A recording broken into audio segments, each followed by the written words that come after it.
like to talk really quickly about prayer. I am going to reframe the concept of prayer for you a little bit, and I'm going to share with you a couple of the different ways that I like to pray. And I say that because certainly you know how to pray. I mean, like, I don't need to teach you how to pray. Nobody needs to be taught how to pray. But I want to give you a couple little tips to make it easy and make it sort of not daunting and like a quick little memorable thing to do, right? As part of your routine. I'm all about, you guys know me, my mediumship program is called Everyday Medium because I think it's incredibly important to find ways to incorporate these spiritual techniques into your real life in real, easy, manageable ways, things that you can do every day, not this big, mysterious, universal, weird spiritual concept. Like real life people who work real jobs outside of their houses 50 hours a week or whatever, you can be spiritual too, you can pray too, you can have this because it can be integrated seamlessly into your real life every day. We don't need to be like yogis who sit on a mat in meditation all day every day in order to be spiritual people. So let me talk to you about how I fit prayer into my spiritual routine. First of all, prayer for some people has kind of a negative connotation. And I think that that's because it's typically equated with religion. Now, I do not consider myself religious. I grew up actively involved, very involved in a church. I disagree with the politics of most churches. And I think that people have taken the spiritual side of religion to the extreme in some cases and used it to exclude instead of include. And I personally believe that the universe, God, source, creator, whatever you want to call it, it all means the same thing. It's just a matter of semantics, and I think it's people that have turned it into right versus wrong or my way versus your way. But I think it all comes from the same sort of universal love. That's the very basic answer to how I feel about religion. But so when people talk about prayer, sometimes they have kind of an adverse reaction, maybe because that's the reaction they have to the idea of religion and prayers attached to religion. But I want you to know that prayer has nothing to do with religion.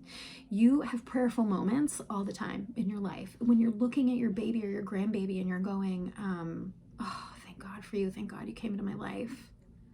That's a prayerful moment. That's you speaking to a higher power, a source outside of yourself with a heart full of gratitude for this thing that you love.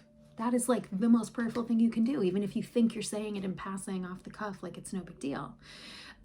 So let me give you two different routines that I have for prayer. And I pray as part of my morning routine, my evening routine. I also pray as part of my work. So I literally pray all day long. If I have readings, I'm praying all day long. And here are two ways that I most often am prone to pray. Especially if we're talking about as part of my morning or bedtime routine. What I like to do is my 4-3-2-1 method. And I call it that because it makes it nice and easy to remember. So I start, now I want you, when you pray, you don't have to say God, you don't have to say whatever, you can say whatever you want. If you want to just feel like you're talking at the universe and you don't want to call it or label it anything, that's fine. I promise it hears you. If you struggle with the concept of a higher power, right? Try praying to your higher self. Try praying to your own soul. Try praying to, the best and highest version of yourself. If that doesn't do it for you, pray to your dead grandma, right? It doesn't matter. It doesn't matter because it's all attached. Divine universal love, okay? So what I like to do with my 4-3-2-1 method is I like to sort of take a moment. I usually do it after meditation. So I start by sort of moving my body and getting the energy moving a little bit, not a lot. Don't get excited. But I get the energy moving a little bit, maybe with a little yoga or stretching or something like that. And then I sit on my meditation mat and I meditate.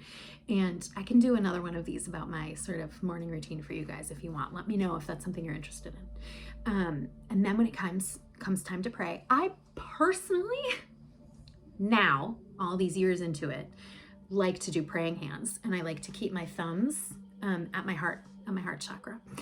You certainly don't have to. Do whatever you want. Do whatever you want with your hands. Nobody cares. It doesn't matter. It just makes me feel, I pull the energy into me. I put my thumbs at my heart, and it just makes me feel connected to my heart space so that I'm speaking from the heart. And then I say a prayer for 4 things I'm grateful for. So usually I'll say universe, pray to the universe. And I just sit there and I sort of think about 4 things that I'm grateful for. I say, thank you so much for these 4 things. I list 4 things that I'm grateful for. And as I list them, I truly feel the energy behind how grateful I am for them. So, if you have a person in your life that you just love so much, you feel like your heart could explode or you could cry when you think about it, try your hardest to get there. Not necessarily crying, but really feel those feelings about how much you love this person. It doesn't always have to be that deep, right? Some mornings I'm just grateful for coffee. And that's the best I can do. For coffee and this comfy bed that I didn't want to get out of. You know what I mean? It's okay. We don't have to have these super deep thoughts every morning. But the point is you want to really feel into that beautiful gratitude, because gratitude carries a very, very high vibrational frequency. And that is the absolute best way to start off your day. 4 things you're grateful for. The next thing you're going to do is send prayers of love and peace and healing to 3 people outside of yourself, someone else besides you. I would personally encourage you to try to make at least one of those things be a prayer for someone you don't like. And I know that sounds crazy, but compassion is really important. Compassion and kindness and empathy and love for all people, right? If there's somebody that annoys you or really is on your last nerve, if there's someone who's hurtful to you, there's a good chance it's because they're hurting, right? So maybe throw in a little prayer of compassion for them. So I always say prayers for 3 people besides myself that I want to send love and healing to. If you happen to be, Reiki attuned, you could send a little distance Reiki then too, if you want. And then now we're down to 2. So here for 2, I think of 2 things that I really want to manifest in my life. And the way that I do it is I say, thank you, universe, so much for bringing this into my life. I really, really appreciate it. I speak it as if it already exists. And I sit with each thing individually for a minute or 2. And I would recommend 2 minutes because of the way the law of attraction works. It needs a certain amount of time. So I would recommend sitting with each thing for about 2 minutes each and really just feel into how amazing, imagine it in your mind, create it in your mind. You have this thing. Oh my God, I'm so grateful. It feels so amazing. I'm so happy to have this thing. Oh my God, my life is so changed. Look at how amazing this is. And do that with 2 different things. And then for the last one, number 1, 4, 3, 2, 1, what I like to do is I like to set an intention for the day, and I like to say it as an I am statement, right? So usually, because I do this in the morning, mostly, usually it has to do with whatever my problem was from yesterday, especially if I woke up with it still on my mind, right? Because I want to set the intention to sort of reframe that and have a better day today. Okay, the other method that I use when I pray is I pray to people, sort of in order. So typically the thing that I always say when I call in spirits before a reading, when I pray on my own, I generally ask for, it just kind of rolls off my tongue at this point because I say it so many times a day, angels, ancestors, loved ones, and guides. And so I'll just go through, if I want to take a minute and really talk to them and really pray to them rather than just call them in to help me with a reading. If I really want to take some time to talk to them, I will close my eyes and pray, and I will start with angels, and I will choose maybe an archangel, Archangel Michael, Archangel Ariel, Archangel Raphael, maybe my guardian angel who, you don't have to know its name to pray to it. Anybody that you would consider an angel, and I'm not talking about your past loved ones, that's something different, but anybody you would consider an angel, call on them and pray to them. If you don't know anything about the archangels, I encourage you to look it up, even though that's another thing that's kind of deemed as religious that people kind of go, ugh, from, if you're not into religion. It's something that I have really become drawn to over the last couple of years, and I'm not into religion, so you can take the word from me that, it's fine. Just try it. Just try it. Call on them, ask them to help you. When we speak with angels, I recommend using a little bit of reverence and respect when you speak with them.